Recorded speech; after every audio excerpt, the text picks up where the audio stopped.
They have Boise State, they have Arkansas, they have USC. There's no shot in Purdue. Those are the only big games that they have the rest of the way. They're not getting back into the college football playoff. They're not, Donnie. I don't care if they've won 10 straight. Remember when they lost to NIU? No way, no care. What happens the rest of the season? They can't get in. Who was in the college football championship last year? But they had marquee wins at some point. I don't care. They lost to NIU. SportsGrid's College Football Today. I needed a mental break when the season was over. Because it's a lot. It's a lot. You get tired of training. But, man, I never get tired of playing golf. I love it. I mean, every course is different. Every day is different. And some days you're like, oh, I got this. I got it. Then you go out there and shoot a 95 the next day. I'm like, damn. The Smiley Show. Only on SportsGrid. I mean, I think so. You talk about how difficult it is to bring an expansion team into the league and have success in your first season. That's fairly unheard of. And not only have success, but they're in the playoffs. So I think she certainly deserves to win Coach of the Year. There's a lot of different candidates that could potentially, you could make a case for them. But I think just with this being an expansion team and how difficult that is. Betting above the rim. Only on SportsGrid. It was nice to see that even though they couldn't follow the same blueprint as last season or just the way that everyone thought their offense was going to run this year, Josh Jacobs struggled and Jordan Love stepped up. And if you're a Packer fan, that's what you were hoping to see, is that in the moments where you can't rely on the run, can the quarterback that you invested a lot of money into, now draft capital, putting weapons around him, rise to the occasion, and he did. Game time decisions. Only on SportsGrid.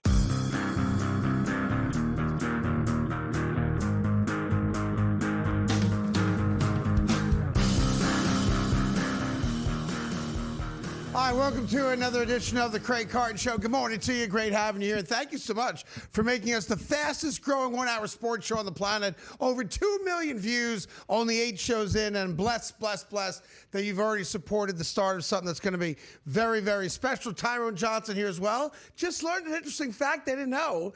He used to go to strip clubs in Philadelphia for the asparagus. Yeah.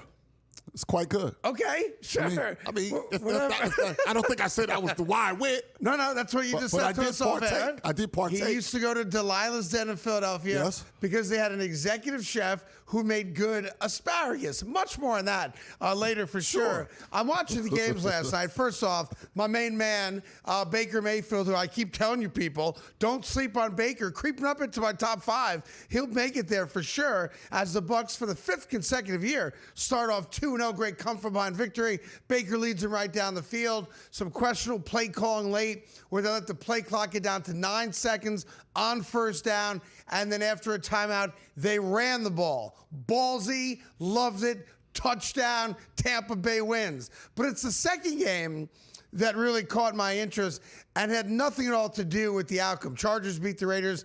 Not a great football game, to be honest. Cashed. 20-9. You had them minus 3.5. Yeah. So congratulations, you're on fire right now. Just do it responsibly, of course. Always. But I'm watching the game, and it's hard not to notice it because they showed him on camera. But there's Tom Brady. Tom Brady, who's a minority owner, there you see right there, of the Raiders. He's got the coaching headset on. He's in the coach's box. Now, owners are allowed to do that. But this is a real problem for the NFL. And it's occurring a favor to Tom Brady that should not be allowed. Tom Brady is the $375 million number one analyst for Fox Sports. Full disclosure, Fox Sports owns the company that puts this show out right now. Yeah. But I got to keep it clean. I got to keep it straight with you right now. So Tom Brady, when announcers go to meet teams every single week for the game that they're doing, gets a year ago couldn't do this. This year they're allowing him to. Gets to sit down and talk to players and coaching staff and actually go over film and talk to them about their game plan and their strengths and their weaknesses and injuries and all that stuff. The problem with that is this. This week, Tom Brady and Kevin Burkhardt on Fox, the number one team, they have the Cowboys-Bears game. Okay, great. Bears are 0-2. Their season about to completely unravel. Caleb Williams, great storylines, right? The Dallas Cowboys, gift win against the New York Giants, the comeback, the 64-yard field goal. Great matchup. I'm good with it. The problem with it is that Tom Brady's now going to sit down in a meeting room with Ben Johnson and the Chicago Bears and Caleb Williams and DJ Moore and all those guys, and he's going to understand their thought process of how they run their offense, of what they like to do on defense. He's going to break it down because that's his job for Fox with the entire coaching staff a couple nights or the night before the game. On its own, not a problem. But then when you fast forward to last night, and you see him in the coach's box with the headset on, and the report comes out that as minority owner of the Vegas Raiders, he also talks to their offensive coordinator, Chip Kelly, 2 or 3 times a week to game plan for the next opponent. Well, let's play it out. The Chicago Bears are on Fox with Brady doing the game this weekend. The next week, week 4 of the NFL, the Raiders play the Bears. Oh. If I'm a Chicago Bear fan, my season's already off to a terrible start, and I'm already now concerned that maybe I didn't get the right head coach, or maybe I don't have the right starting quarterback.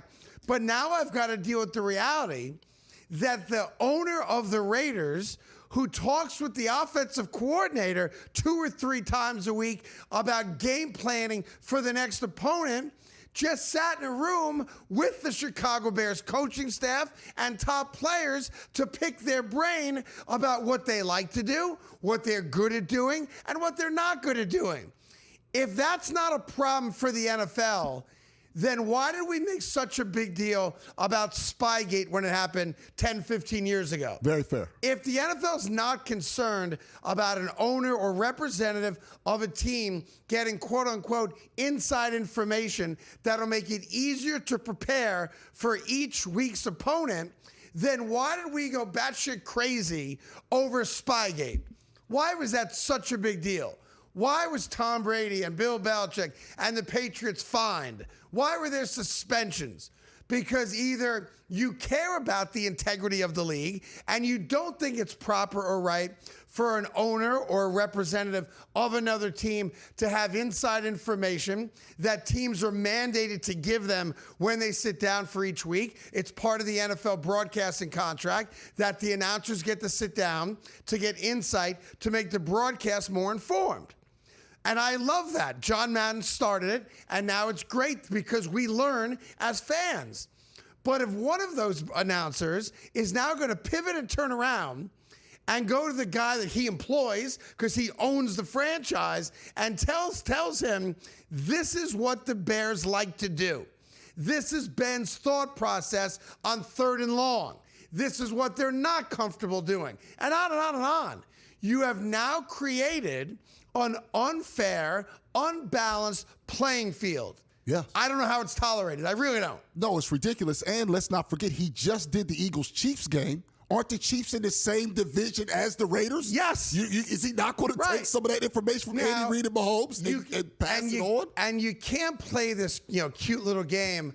Oh, we should just trust Tom. He's not going to tell Chip Kelly. Yeah, right. Of course he is. Because why wouldn't you? Right. You own the team. Why do you think he's talking to Chip Kelly 2 or 3 times a week? I guarantee you one of those conversations is on Saturday, the night before a game. Of course it is. I just talked to the coordinator you're playing against. Let me tell you his mindset for tomorrow's game or next week's game or whatever the case may be. Look, I love Tom Brady. I hated him as a player because I'm a Jet fan. I love him. I think he's already gotten a little bit better as a broadcaster this year compared to last year. Good for him. Good for him. Fox is paying him a boatload of money. Good for everybody involved, right? But the NFL can't allow it. There's a reason that last year the NFL said, we're not allowing you to have those meetings. Now, that's kind of cute because Tom's on the field talking to players and coaches, day of the game, and he could certainly garner some information about that. But the fact that the NFL has not just allowed it, but has blessed the fact that Tom goes with Kevin Burkhardt and Aaron Andrews into those Friday night, Saturday night meetings to learn everything he can possibly learn so that he becomes a better, more informed broadcaster. As a standalone issue, that's great. But the NFL, this is the hubris of the NFL. The NFL picks and chooses what bothers them. There's not a uniform rule of this isn't right, this isn't allowed.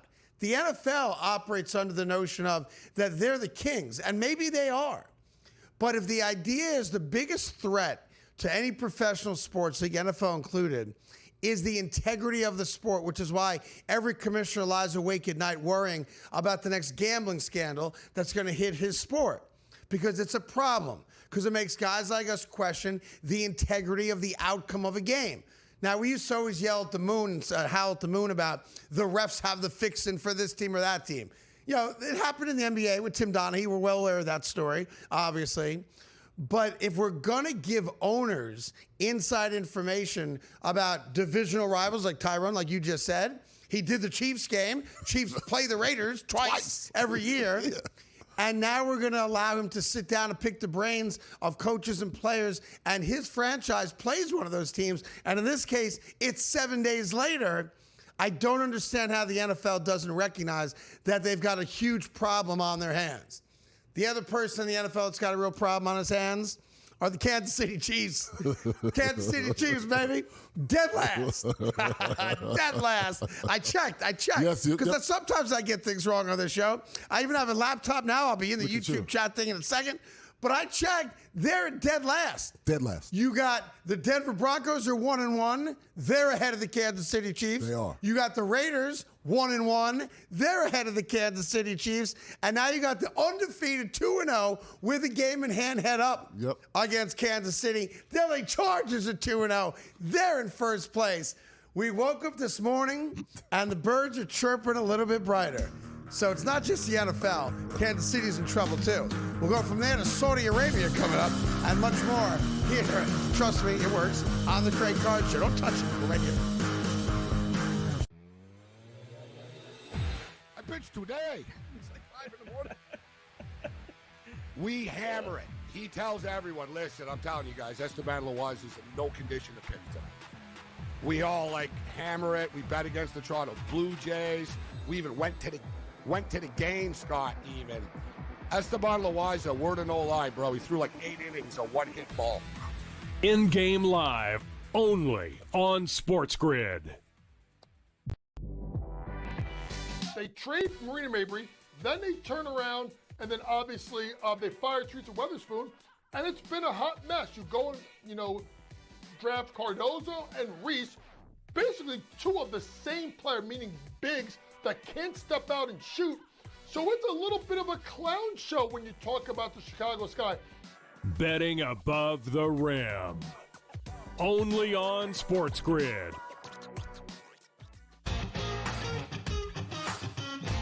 He says, you can't get in a position, Tiger, Rory, Justin Thomas, those guys are this tall. You're never gonna be as flexible as them. You got a lot more leverage and you got a lot of more moving parts than those dudes. The Smiley Show. Only on SportsGrid. I like the shadows coming in, Neyland Stadium. Show me High those school, 3:30. Joe, Back we in the played day, all our games on Saturdays. Maybe one or two games on a Friday night away. I always loved that. Same thing in college. Hated Friday night football games in college. I understand why they do it prime time and we have to play. But going back to when we grew up, Keith Jackson. Yeah. Action. Throw another pancake on that plate. Yeah, let's go, it. Keith Jackson. That's my guy here. SportsGrid's College Football Today.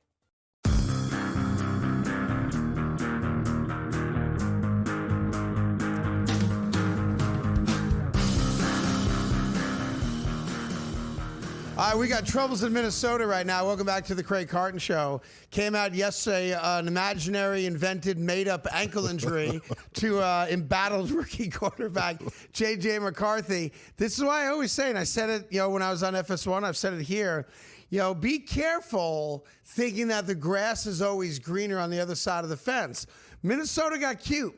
Minnesota thought, hey, we got lightning in a bottle with Sam Darnold. He can't replicate that. Well, there's off to a decent start. To be fair to him over in Seattle right now. 14 wins last year. Chance to make a run maybe to a Super Bowl. Obviously, didn't have the playoff success they wanted. They lose in the first round, although they had to go on the road to L.A. for that game, which probably wasn't fair to them, but that's another story for another day.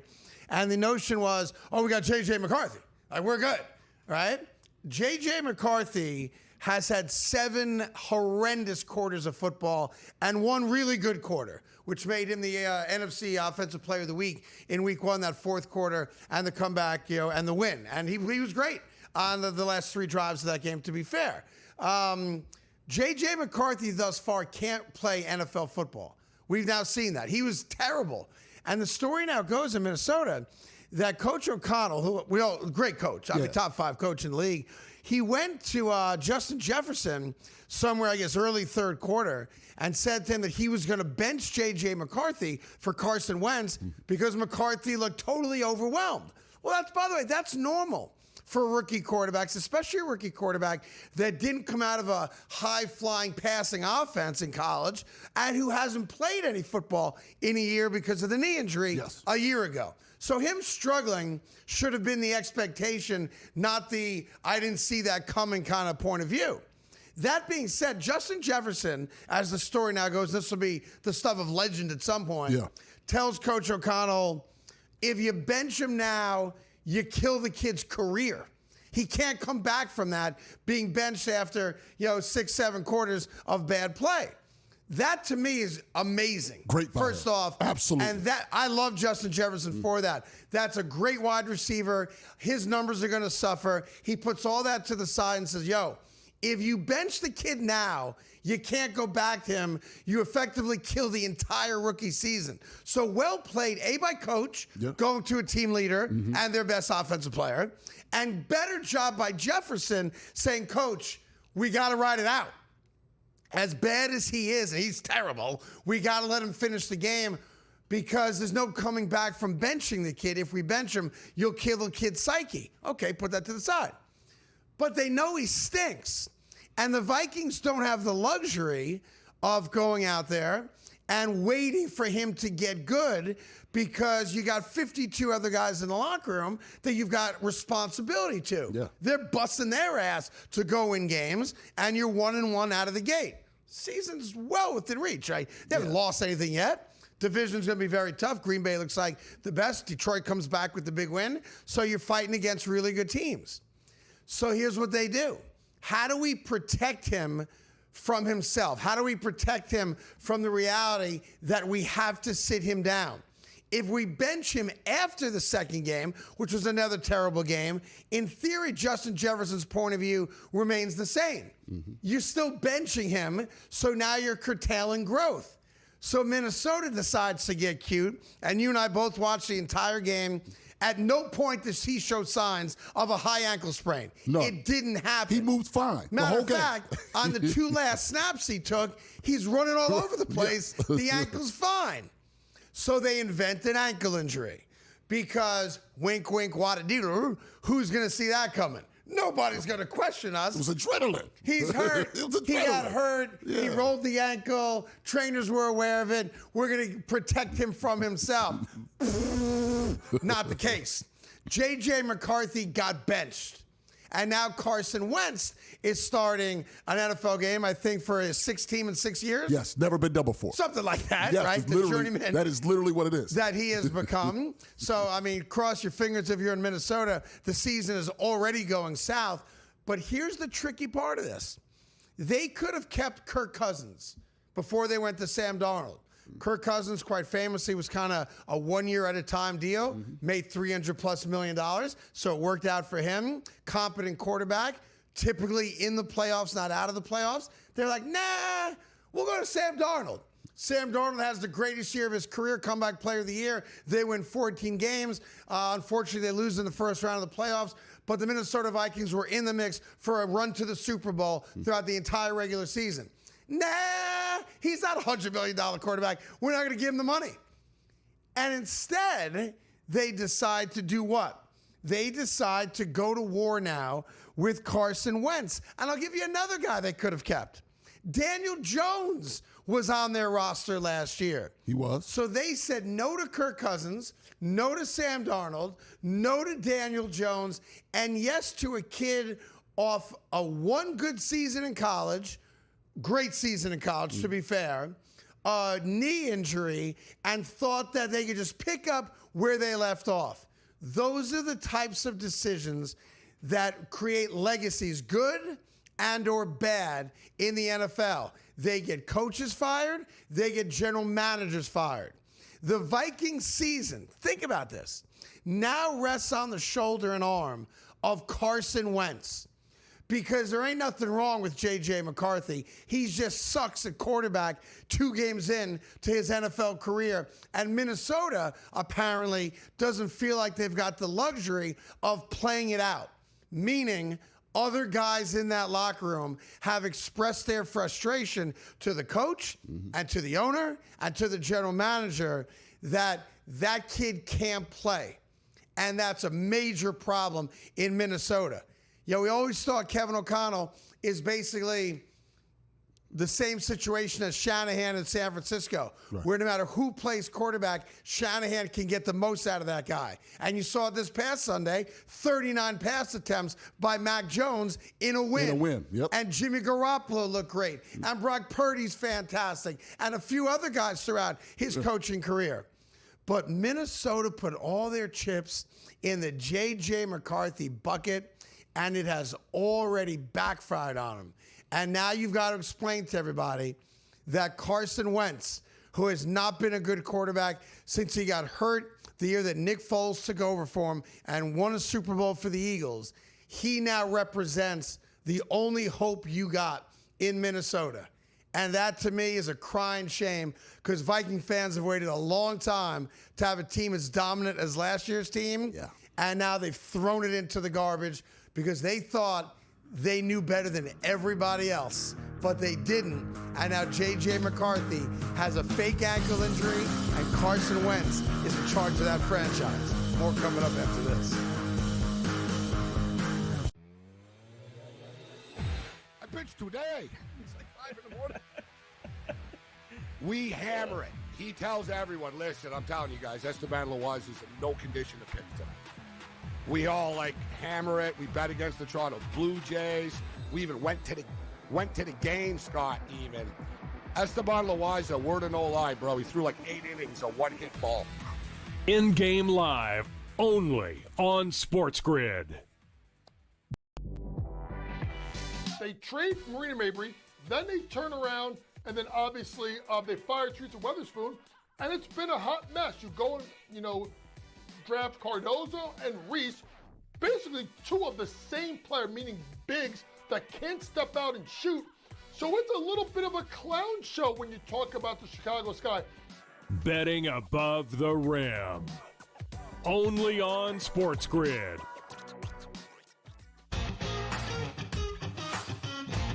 He says, you can't get in a position, Tiger, Rory, Justin Thomas, those guys are this tall. You're never gonna be as flexible as them. You got a lot more leverage and you got a lot of more moving parts than those dudes. The Smiley Show. Only on SportsGrid. I like the shadows coming in, Neyland Stadium. Show High me those school, 3:30. Joe, Back we in the played day, all our games on Saturdays. Maybe one or 2 games on a Friday night away. I always loved that. Same thing in college. Hated Friday night football games in college. I understand why they do it prime time and we have to play. But going back to when we grew up, Keith Jackson. Yeah. Action. Throw another pancake on that plate. Yeah, That's let's go, it. Keith Jackson. That's my guy here. SportsGrid's College Football Today.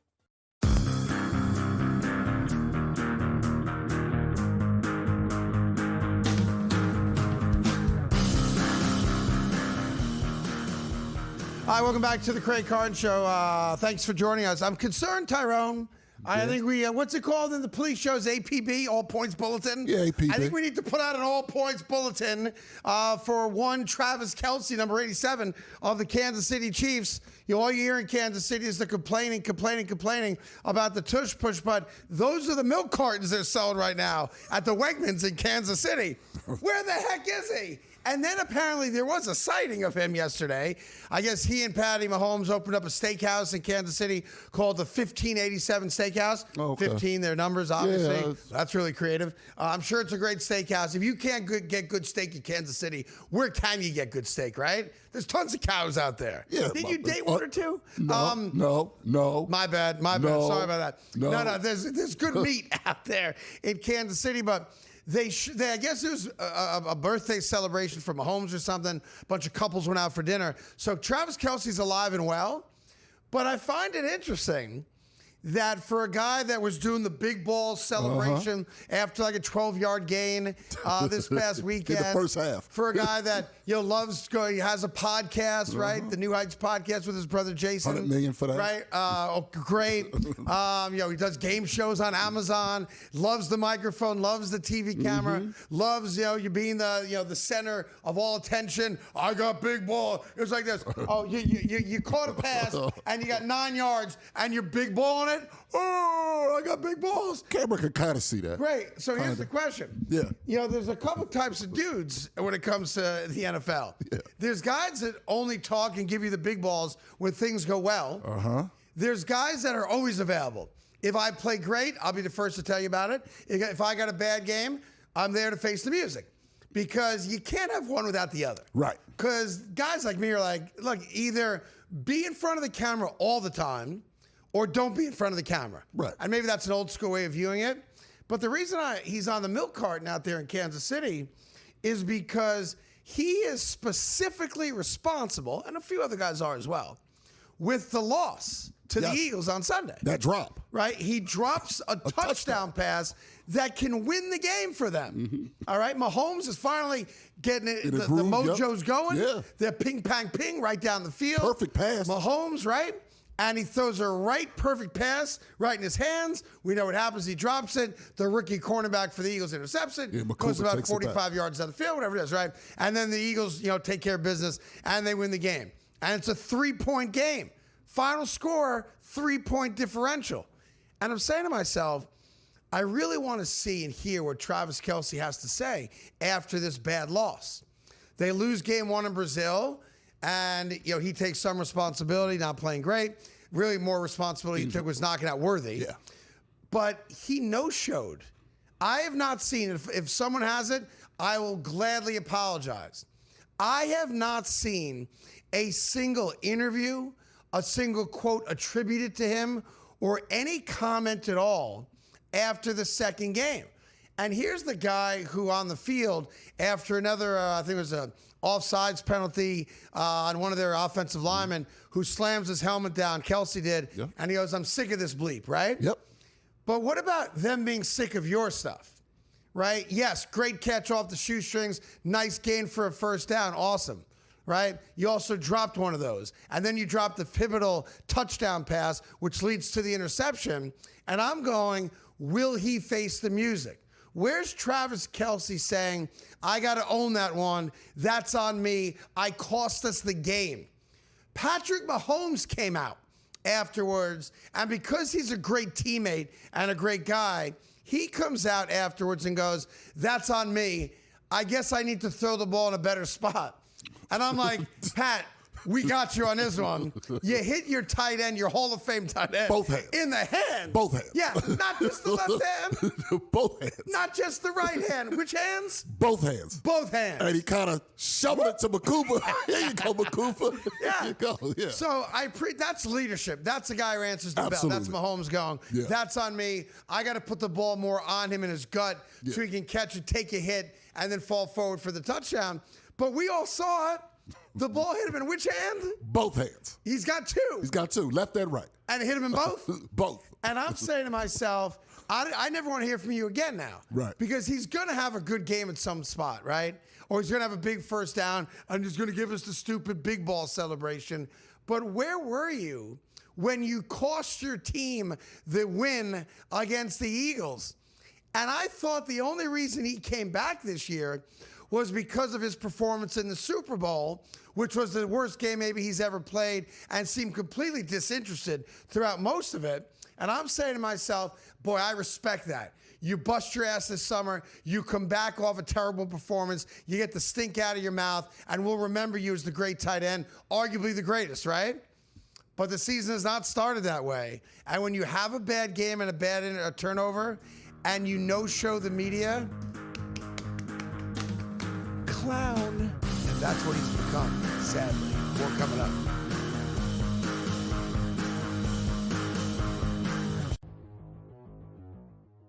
Look at the weather, try to look for some anytime touchdowns or maybe some props that you really feel confident about. But it's always the time for urgency, especially for a team like the New York Giants. I think that defense is something that can give Giants fans hope.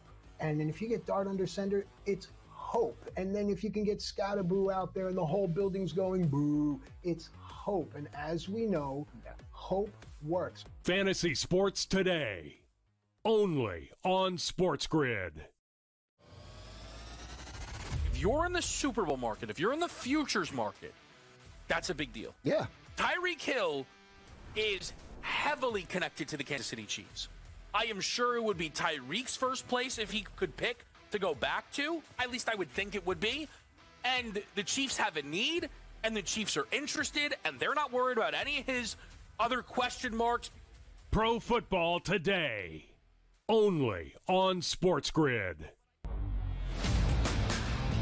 Oh, Johnny, then you don't believe in face recognition, do you? Because I can assure you, oh, yes, they do. They absolutely do.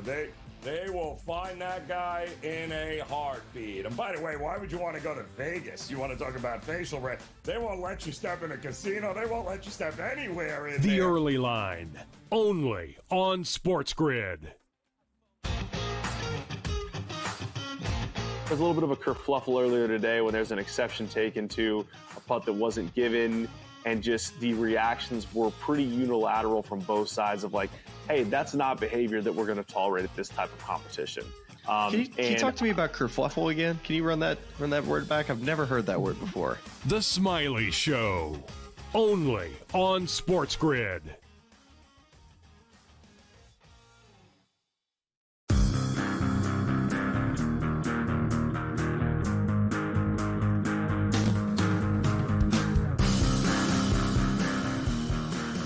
I'm trying to think if the NFL is going to do anything this week because of all the attention, the Brady video and photographs we've seen from last night have now gone viral. If you're just tuning in, Tom Brady is a co-owner, minority owner of the Las Vegas Raiders. He's in the coaching box. You see it right there last night, full headset on, talks to Chip Kelly, the offensive coordinator, multiple times a week about game planning, about weaknesses of defenses, and how to put in the best possible game plan.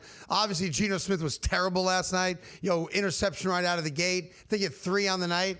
And that offense never got cracking. So maybe Tom Brady, picking the brains of other coaches has no impact because the Raiders are not a good offensive team. And Geno Smith, in my opinion, is not a very good quarterback. I give him credit for what he did in Seattle and getting his career back on track. I don't begrudge that at all, but not real good. And last night he was terrible. He was bad last night. But I'm wondering the hubris of the NFL, if they're going to recognize that this is a problem.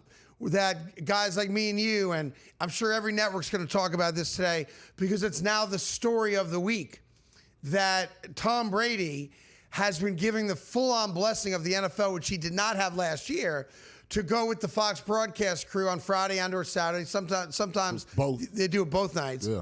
And you meet with players on the team and coaches on the team so you have as much insight as possible so that when you do the broadcast, you can say, I know what they like to do on third down. Or look for this type of play on your 1st and 10, right? That type of insight is invaluable for a coach, which is why Bill Belichick was taping other teams' practices for so many years, which is why Spygate became such a big deal in the NFL. These teams in the NFL, even though it appears week after week that there's a huge gap between the best team and, let's say, the 15th best team, the reality is that it's not as big a gap as you think. So any little bit of information, an edge, call it, that you might have will benefit you in the long run. It's why there's insider trading on Wall Street, because any little teeny bit of information that I have that you may not have or you may not want me to have gives me a head up on you, gives me an advantage on all of my competitors. So and this is a real life example. This is why I wonder if the NFL will now go back to last year's rule, which prevents Tom Brady from going to meet with the coaches and the players in advance of the game he's broadcasting. Fox has the Bears-Cowboys game. Tom Brady is doing it, meaning Tom Brady at some point this week or weekend is going to sit down and talk to Ben Johnson, Caleb Williams, and everybody else involved with Chicago. Yep. And I'm using Chicago for a reason I'll get to in a second. And he's going to understand their mode of thinking, what they like to do, what they're not comfortable doing. And that's going to make him, in theory, a more informed, better broadcaster, so that based on the game situation, if it's 3rd and short, he's going to be able to say, I talked to Ben Johnson last night. He doesn't like running the ball between the tackles on whatever it might be, right? Whatever it might be, right. Just, I'll give you an example, right? Now, why is that important? Well, Tom Brady's a co-owner of the Raiders. By his own admission, he talks to Chip Kelly 2-3 times a week, every week, to game plan for whomever the Raiders play next. Well, who do the Raiders play in week 4? They play the Chicago Bears. Tom Brady will have just spent hours talking to the key players and coaches and coordinators involved with the Chicago Bear football team. Meaning, when he then calls Chip Kelly, Chip can say to him, what do they like to do on defense in 3rd and long? What do they like to do 3rd and short? And on and on and on. Giving the Raiders an edge. And that goes to the heart of what franchises and leagues are most concerned about: integrity. Do both teams take out talent? Are they playing on a fair playing field? And the answer in this case would be no. Because the owner of the Chicago Bears does not have the ability to find out all that information about what the Raiders like to do. Now, you can watch film, and you can come up with your best guess as to what they like to do and the regularity with certain types of plays. But getting it directly from the horse's mouth is just different. It absolutely And it's an advantage. It's a huge advantage. Right? It's a huge advantage. And the other part is, Caleb Williams, you've been talking about, has really been struggling. He's terrible. Now, Dallas's defense has not been good. What if Ben Johnson says, hey, we're doing something different with the kid? Well, he's going to have to do something different in this game, and he has a decent game. Well, now they have a huge advantage to stop the things that the kid just figured out he's good at. And by the way, this is not even where the NFL will do it. The competition committee, the other owners will do it. Yeah. And I'll give you, if I'm Jerry Jones, can't be okay with I don't want him doing that. No. Because at some point he's going to do a game, or he will have done a game that I'm playing in, like he's doing, Cowboys Bears, right? And he's going to talk to my opponents. I don't want that. So I would not. I think the powerful owners in the NFL, the Jeff Lurie's, the Robert Krafts, the Jerry Jones, etc., they have to put an end to it. And the NFL is going to have to go to Fox and go to Tom Brady and say, look, Kevin Burkhardt can go, Aaron Andrews can go, Tom Rinaldi can go, but Tom can't go. And that's not just window dressing. It's real. Because I'm trying to find an edge.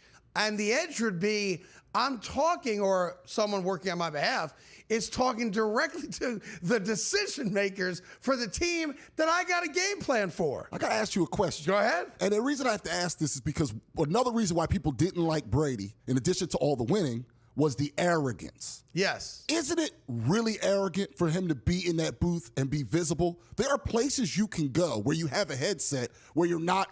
Oh, you mean last night? Last night. Yeah. The arrogance of that adds to it to me. Well, when you have the backing of Roger Goodell, right, and you are Tom Brady, and the Red Sea parts whenever you walk near it, that's the result of it. And by the way, I don't think he knows he's going to be on camera. I don't think that was his mindset. But it could be. Yeah, but my gut is it never crossed his mind that there's going to be a camera on me, which is also foolish because where does he go where there's not a camera? It'd be like Taylor Swift going, oh, I can't believe they showed me in the box. Right. Right? It's the same exact thing. If she was drinking champagne from the bottle, I can't believe it. The Oh, wait a minute. I had no idea the camera might find me. Yeah, really? Really? So, yes, Tom Brady, I don't think he thought of it, but there's a hubris in that. Right. There's an ego in that. Like, I'm Tom Brady.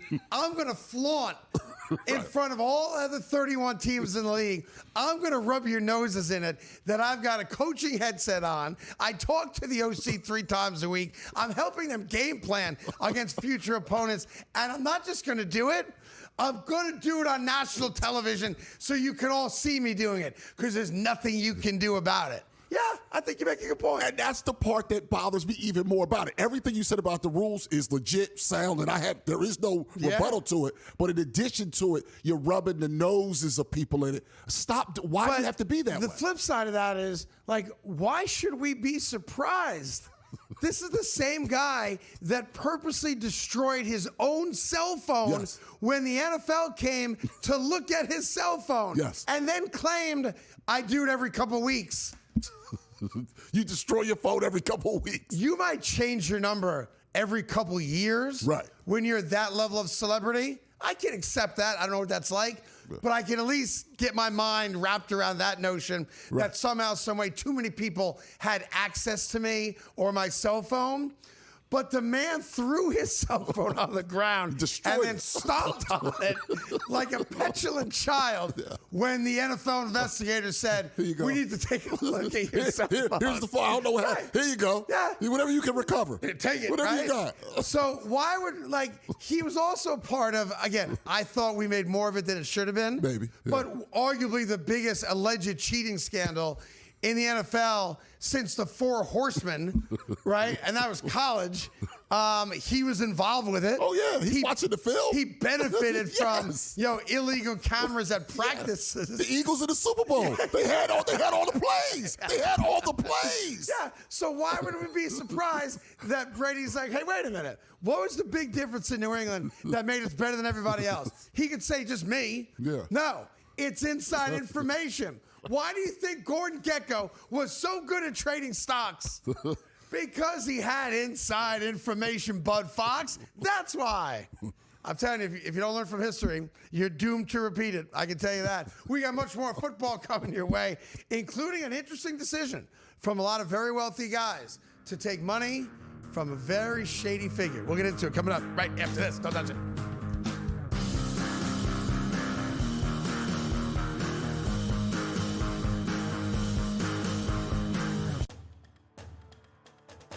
They have Boise State, they have Arkansas, they have USC. There's no shot in Purdue. Those are the only big games that they have the rest of the way. They're not getting back into the college football playoff. They're not, Donnie. I don't care if they've won 10 straight. Remember when they lost to NIU? No way, no care. What happens the rest of the season? They can't get in. Who was in the college football championship last year? But they had Notre marquee Dame. wins at some point I don't care. They lost to NIU. SportsGrid's College Football Today. I needed a mental break when the season was over. Because it's a lot. It's a lot. You get tired of training. But, man, I never get tired of playing golf. I love it. I mean, every course is different. Every day is different. And some days you're like, oh, I got this. I got it. Then you go out there and shoot a 95 the next day. I'm like, damn. The Smiley Show. Only on SportsGrid. I mean, I think so. You talk about how difficult it is to bring an expansion team into the league and have success in your first season. That's fairly unheard of. And not only have success, but they're in the playoffs. So I think she certainly deserves to win Coach of the Year. There's a lot of different candidates that could potentially, you could make a case for them. But I think just with this being an expansion team and how difficult that is. Betting above the rim. Only on SportsGrid. It was nice to see that even though they couldn't follow the same blueprint as last season, or just the way that everyone thought their offense was going to run this year, Josh Jacobs struggled and Jordan Love stepped up. And if you're a Packer fan, that's what you were hoping to see, is that in the moments where you can't rely on the run, can the quarterback that you invested a lot of money into, now draft capital, putting weapons around him, rise to the occasion, and he did. Game time decisions. Only on SportsGrid.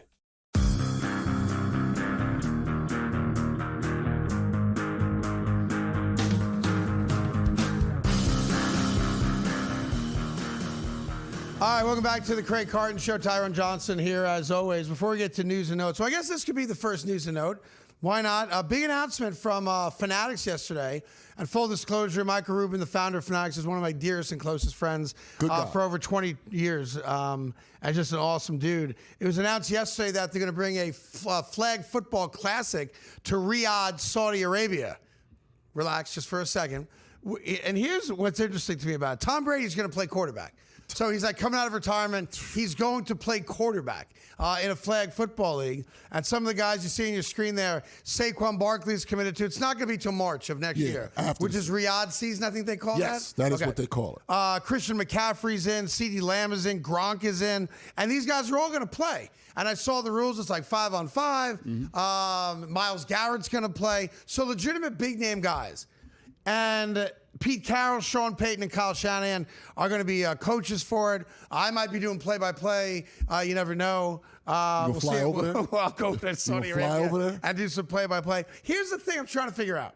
Because obviously Saudi Arabia, they're trying to greenwash themselves and what they've been known for as a country via American or international sports. Yep. We all know it's what they're doing. You have to make your own kind of moral decision. If you were if you were a great athlete that they approached, like they just had the big fight, was in Saudi Arabia, or they sponsored it. They sponsored it. It was in Vegas, but they were the sponsor, right? They sponsored. UFC has fought over there a lot of times. They paid soccer players a boatload of money. WWE over there every year. And of course, they're the biggest funder of Live Golf, right? They're the money behind it. The interesting thing to me is people, when the Live Golf guys decided to leave the PGA Tour and join Live Golf, Dustin Johnson, Patrick Reed, Bryson DeChambeau, Sergio, Phil Mickelson more than anyone, Bubba Watson, etc., Brooks Koepka, they were castigated as like enemies of America. Yep. Like, how dare you take that dirty money?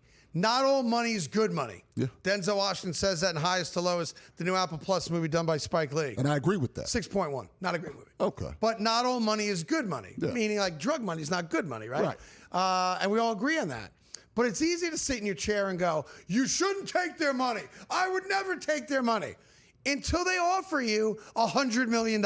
Right. Now, the only two guys on the planet I know of that said no to $1 billion, because that's what the offer was. Yes. Tiger Woods was offered $1 billion. Said no. And I believe Rory McIlroy was offered like $500 million and said no. It's easier to say no when you've got $1 billion in the bank. Right. So let's just keep that straight. But if someone comes and says to you, I will give you however you define this, life-changing money, it's easy for me to sit here and go, don't take the money.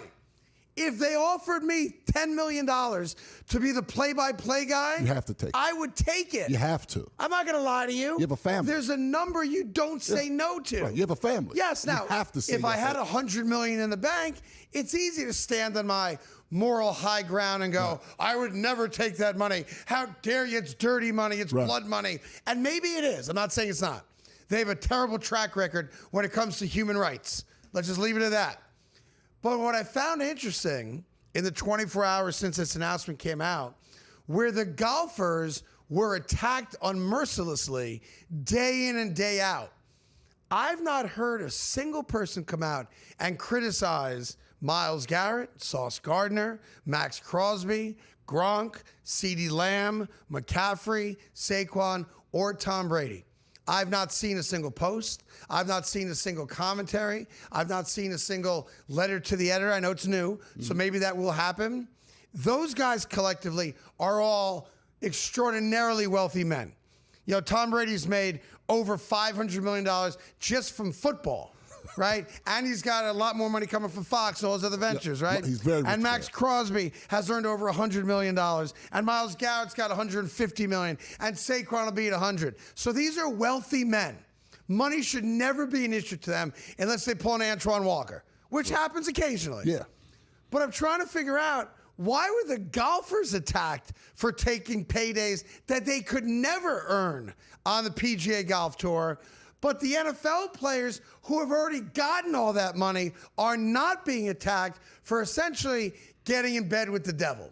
Because that's how a lot of people look at it. Yeah. How do you say yes to blood money, to dirty money? And the answer is, you didn't see the check. So at some point this week, you're going to hear other commentators come out saying, how dare they take it? It's sullying the NFL. It sullies their image. I'll never buy their jersey again. It's all garbage. It's all just pounding your chest. I'm going to yell louder than everybody else because every one of us has a number. Your number is different than my number. My number is different than his number. But it's easy to sit back when no one's making you the offer and saying, I can't believe they took it. You didn't see the check. Right. And I promise you, even though this is an exhibition game of flag football, fun, right? Local park type stuff. I guarantee you that if you saw the number, you'd be putting on your cleats right now, getting a jersey on, and trying to figure out the fastest way to fly to Saudi Arabia to play in the game. And that's me just keeping it real. But let's at least be consistent. If you attack the golfers, you should attack these guys. If you didn't attack the golfers because you get it, there's a certain amount of money that you don't say no to, then that's got to apply to these guys also. Yeah. And it's going to happen in March. And let's be honest, we're all going to watch it because we can't get enough. Yeah. We're all going to watch it, right? Yeah, it is disappointing, though. Is it fair to say that it is I'm not disappointed, really. What I mean by it's disappointing that it's gotten to the point where we live in a world where money is that powerful. Because I absolutely would go for a certain amount of money. And I absolutely think it's wrong. I'm saying I think it's wrong, and I'm saying I would absolutely go. I know what you come to New York City for.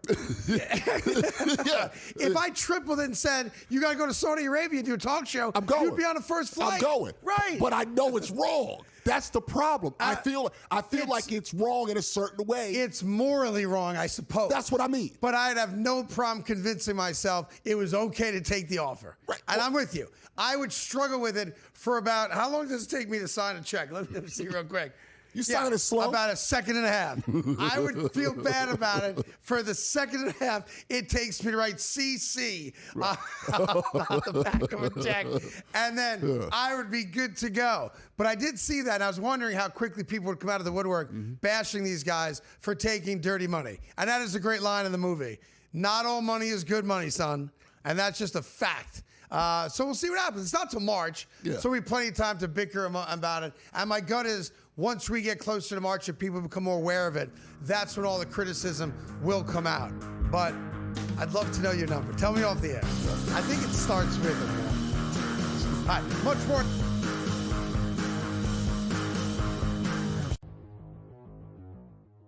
Look at the weather, try to look for some anytime touchdowns or maybe some props that you really feel confident about. But it's always the time for urgency, especially for a team like the New York Giants. I think that defense is something that can give Giants fans hope. And then if you get Dart under center, it's hope. And then if you can get Scatterboo out there and the whole building's going boo, it's hope. And as we know, hope works. Fantasy Sports Today, only on SportsGrid. If you're in the Super Bowl market, if you're in the futures market, that's a big deal. Yeah. Tyreek Hill is heavily connected to the Kansas City Chiefs. I am sure it would be Tyreek's first place if he could pick to go back to. At least I would think it would be. And the Chiefs have a need, and the Chiefs are interested, and they're not worried about any of his other question marks. Pro Football Today, only on SportsGrid. Oh, Johnny, then you don't believe in face recognition, do you? Because I can assure you. Oh, yes, they do. They absolutely do. They will find that guy in a heartbeat. And by the way, why would you want to go to Vegas? You want to talk about facial hair? They won't let you step in a casino. They won't let you step anywhere in The there. Early Line, only on SportsGrid. There's a little bit of a kerfluffle earlier today when there's an exception taken to a putt that wasn't given, and just the reactions were pretty unilateral from both sides of like, hey, that's not behavior that we're going to tolerate at this type of competition. Can you talk to me about kerfluffle again? Can you run that word back? I've never heard that word before. The Smiley Show, only on SportsGrid.